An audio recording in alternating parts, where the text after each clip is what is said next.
ये संस्कृति की दिक्कत है। तब फिर हम जागरूक होते हैं सहज संस्कृति में। वो एक बड़ी ही अभिनव चीज है। उसमें मनुष्य एकदम नैतिक हो जाता है, हो ही जाता है, उसको कहना नहीं पड़ता। मैं किसी से नहीं कहती कि तुम नैतिकता करो, एकदम नैतिक हो जाता है। बहुत से गाली देने वाले लोग मैंने देखे, उनकी गालियां ही भाग जाती हैं। शराब पीने वालों की शराब छूट जाती है। हर तरह की अनैतिकता जो आज हमें कलयुग में दिखाई देती है, वो हर तरह से खत्म। ये जो बड़ा भारी लाभ आज के समाज में हमें होने वाला है, वो सिर्फ सहयोग से हो सकता है, लेक्चर देने से या कुछ करने से। अगर आप लेक्चर देंगे तो नैतिकता जो है वो जागरूक तो हो नहीं सकती। यही बात हमने देखा है धर्मों के मामले कि अगर आप कोई धर्म में कहें कि आपको जो करना करो, स्वतंत्र, जैसे ईसाई लोगों का होगा, तो उससे उनमें नैतिकता नहीं रही। अब दूसरे धर्म ऐसे निकले कि नहीं, ये नहीं करना, वो नहीं करना, ऐसे नहीं करना, वैसे नहीं करना।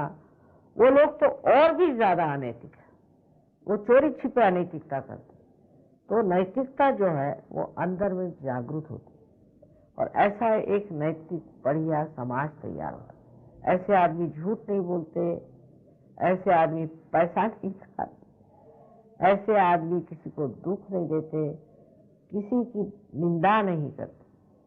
हर समय यह होता है कि किस तरह से इनको ठीक किया जाए, किस तरह से इनको इनकी आफतों से छुट्टी दिला। पूरी समय करुणा इस तरह से बहती रहती। और बहुत से लोगों को तो मैंने देखा भी नहीं, वो तक ठीक हो गए। ये सहयोगियों की मेहनत है, इससे सब हुआ। ये जो हमारे अंदर से आने वाली इमेज, जिसे कहना चाहिए नैतिकता है, उससे समाज व्यवस्थित हो जाता है, उससे बच्चे अच्छे हो जाते हैं। और सबसे बड़ी चीज है कि आपकी जो शरीर व्यवस्था है वो ठीक हो जाती है। आजकल के जमाने में अगर आप बीमारियां देखें कितनी हैं, तो ये अधिकतर अनैतिकता से आई। अब दूसरी बात हमें सोचना चाहिए कि धर्म के मामले में हम लोगों को अभी इस चीज को मान्यता देनी चाहिए कि सारे धर्म आध्यात्म में ही आधारित है। कोई भी धर्म है, चाहे वो ईसाई धर्म हो, मुसलमान धर्म हो, इनके जो प्रणेता थे उन्होंने कहीं भी ये नहीं बताया कि इनका धर्म अलग है। अब मोहम्मद साहब को देख लीजिए, उन्होंने ये नहीं कहा कि सिर्फ ये धर्म अलग है। उन्होंने तो मोसेस की बात की, इब्राहिम की बात की, ईसा मसीह की, उनकी मदर की, सबकी बात करी और कहा कि लाखों नबी हो गए मेरे से पहले। उन्होंने ये भी कहा कि जब 12वें अमादी आए तो वो आपको उत्थान के पथ पर ले जाए, उसे उन्होंने कियामा कहा। तो उन्होंने ये आगे की बात कह डाली। ऐसे ईसा मसीह ने, उन्होंने भी मोसेस, अब्राहम, सबके बारे में बात कहा। और क्रूस पर जब टंगे होते तो उन्होंने कहा था बिहोल्ड द मदर, मां की भी बात कही। उन्होंने भी ऐसा कोई धर्म बनाया नहीं कि ये मेरा धर्म और धर्मों से अलग है। ऐसे ही दिखाया कि एक के बाद एक ये सब धर्म संसार में, पर तो भी लोगों ने धर्म को अलग अलग कर दिया। वास्तविक ये बात नहीं। हर एक धर्म का जो तत्व है वो एक ही है, लक्ष्य एक ही है कि आपका पुनर्जन्म होना चाहिए और आप में आत्मा का प्रकाश आना चाहिए। ये इसका तत्व है। मैं ये कहूंगी कि जो सेकुलरिज्म की बात करते हैं उनको गांधी जी के सेकुलरिज्म पर चला है। गांधी जी ने शुरू से मंत्र जो लिखे हैं अपने भजनावली में, वो पूरे कुंडलिनी के ही रूप से लिखे। पहले तो उन्होंने हृदय की बात कही, क्योंकि हृदय में उन्होंने कहा कि प्रातर नमावि हृदय संस्फुरात्म तत्व, जो मेरे हृदय में संस्फुरित हुआ आत्म तत्व है उसको मैं पहले।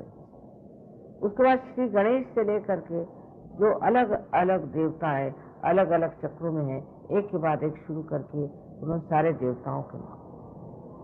इसी के साथ फिर उन्होंने कुरान की भी आयत रखी, फिर बुद्धों का भी बुद्धम शरणम गच्छामि आदि वो भी किया। उसके बाद ईसाइयों की भी जो लॉर्ड्स प्रेयर है वो भी कहलाए, महावीर की भी कहलाई। तो सब लोग, चाहे मुसलमान, हिंदू, क्रिश्चियन कोई भी हो, उनके आश्रम में जितने लोग रहते थे और आते थे वहाँ, वो सब इन सब का मान रखते थे और सबका नाम लेते थे और सबको पूछते थे। अब हो गया है सेक्युलरिज्म का मतलब है मेरी समझ में नहीं आता, क्योंकि कहीं कोई धर्म कोई कहीं धर्म। हम लोग सोचते हैं कि प्रदेश में सेक्युलरिज्म है, बिल्कुल नहीं। फ्रांस में तो बिल्कुल वो कहते हैं कि फ्रांस जो है ये अपने कैथोलिक चर्च की सबसे बड़ी लड़की है। कहीं तो कैथोलिक चर्च है, कहीं प्रोटेस्टेंट्स है, और कहीं पर और कोई रिलीजन नहीं तो जैसे इस्लामिक भी है। सब बिल्कुल अलग अलग रहते हैं, जैसे कि इनका धर्म अलग, उनका धर्म अलग, उनका धर्म, ऐसी कोई बात नहीं।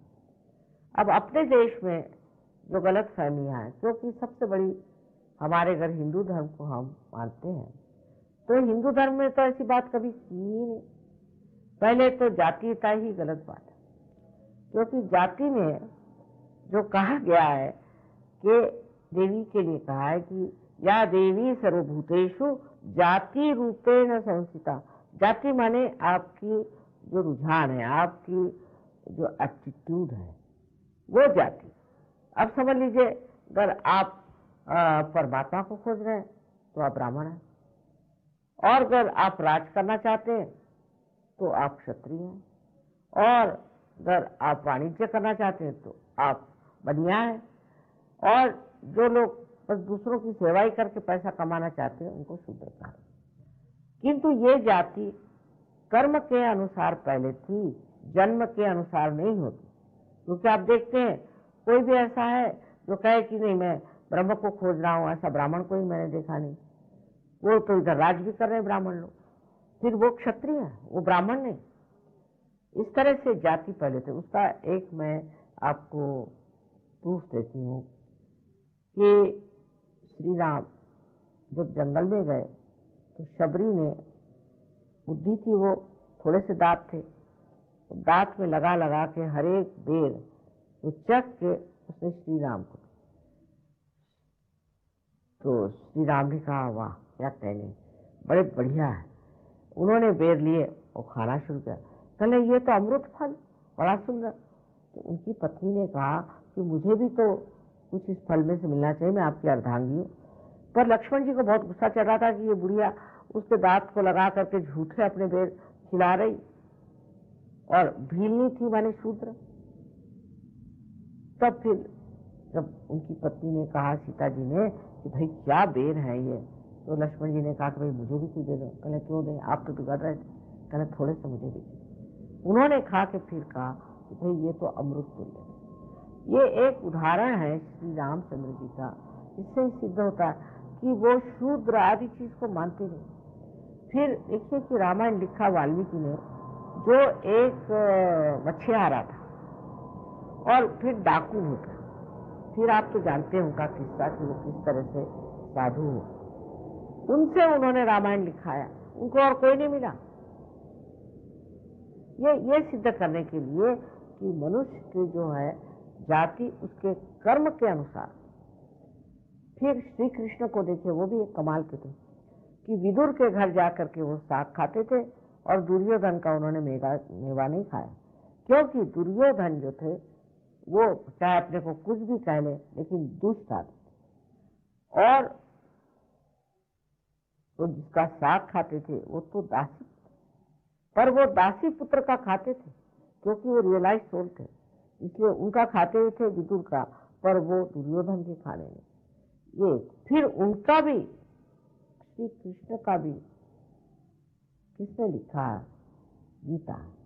बड़ी कमाल की चीज है कि व्यास मुनि एक इसको कहना चाहिए कि अवैधानिक या इलीगल चाइल्ड, एक मछुआर मिले, उन्होंने श्री कृष्ण की गीता ली।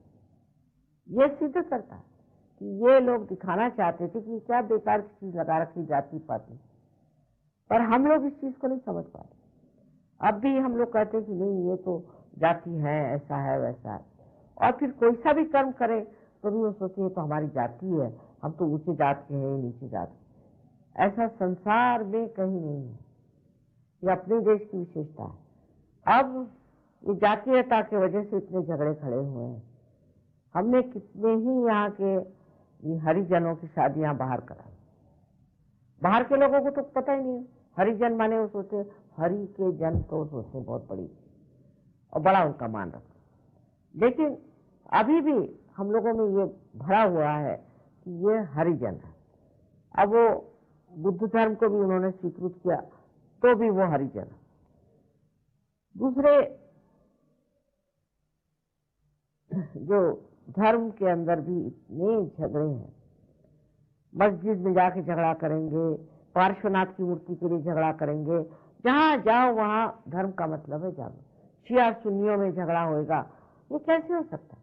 अगर धर्म एक है तो आप पे झगड़े क्यों हो? अब इसके लिए हमें सोचना चाहिए कि कुछ तो कुछ इसमें बड़ा दोष है कि ये इस तरह से हम धर्म के नाम पर, परमात्मा के नाम पर झगड़ा कर रहे हैं। ये कैसे हो सकता है? हो ही नहीं सकता। इसका मतलब हम परमात्मा से दूर हैं, परमात्मा के नजदीक नहीं। अगर मनुष्य इस चीज को समझ ले कि परमात्मा का कार्य तो प्रेम देना और सबको एकत्रित करना है, समष्टि में लाना है, तो ये सब झगड़े खत्म। पर बुद्धि से नहीं हो सकते, क्योंकि जो बुद्धि से काम होता है वो बस चला, अपने एक विचार यहाँ से ऐसे चला चला चला और फिर मुड़ गया। तो उसके अंदर कोई सत्य तो होता नहीं, सत्य की शक्ति पे खड़ा होगा। लेकिन आत्मा का जो विचार होता है चारों तरफ फैलता है और फैलते ही जाता है, उसके गिरने की कोई आशंका नहीं। इस वजह से हम देखते हैं कि जो धर्म लोगों ने अपने मन से बनाया, उसकी एक तरह की प्रणाली बना ली और उसकी एक प्रतिक्रिया बना ली, उस चीज से ये जो धर्म की भावना है ये लिपट करके फिर वापस आई, और जिसको अंग्रेजी में कहते हैं बूमरैंग करना, उस तरह से उसने मनुष्य को बिल्कुल जकड़ दिया और अब लड़ रहे हैं, झगड़ रहे हैं। अपने देश में तो ऐसा होना ही नहीं, क्योंकि यहाँ न जाने कितने संत साधु हो, और कोई संतों ने कभी भी इस तरह की बात नहीं की, किसी ने नहीं। उसमें ब्राह्मण भी थे, उसमें शूद्र भी थे, और उसमें अनेक जाति के लोग थे। लेकिन एक संत दूसरे संत को जिस प्रेम से, आदर से देखता है, वो तभी हो सकता है कि आप असल में संत। जब ये आदर आपको सबके प्रति हो जाएगा तो आपका प्रश्न छूट जाएगा। अब एक छोटी सी मैं आखिर में एक बात बताऊंगी कि महाराष्ट्र में एक कवि थे नामदेव, जिनको गुरु नानक ने भी बहुत माना, और एक थे दूसरे संत, वो कुमार थे।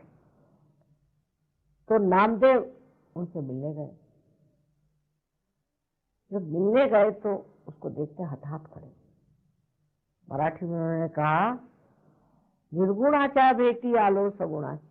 मैं तो तुम्हारे अंदर निर्गुण देखने आया था, चैतन्य देखने आया था, तू तो सगुण खड़ा है। ये एक संत ही संत को कहे, और संतों ने हमेशा संतों को सुना।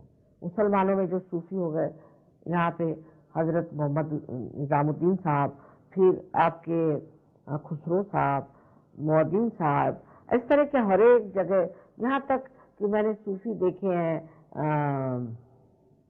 ट्यूनीशिया में है, आपके टर्की में, और टर्की में एक बड़े पुराने सूफी थे। उन्होंने बताया कि श्री माता जी जो है उनका कार्य फातिमा बी से बहुत ज्यादा है, पहचान है, और अब वो रहे नहीं इस दुनिया में, पर उनके शिष्य लोग हमें मानते हैं। तो इस तरह से हर धर्म में ऐसे साधु संत हो, हर एक धर्म, कोई ऐसा धर्म है जिसमें नहीं, और वो सब ये सोचते हैं कि सारे ही धर्म एक ही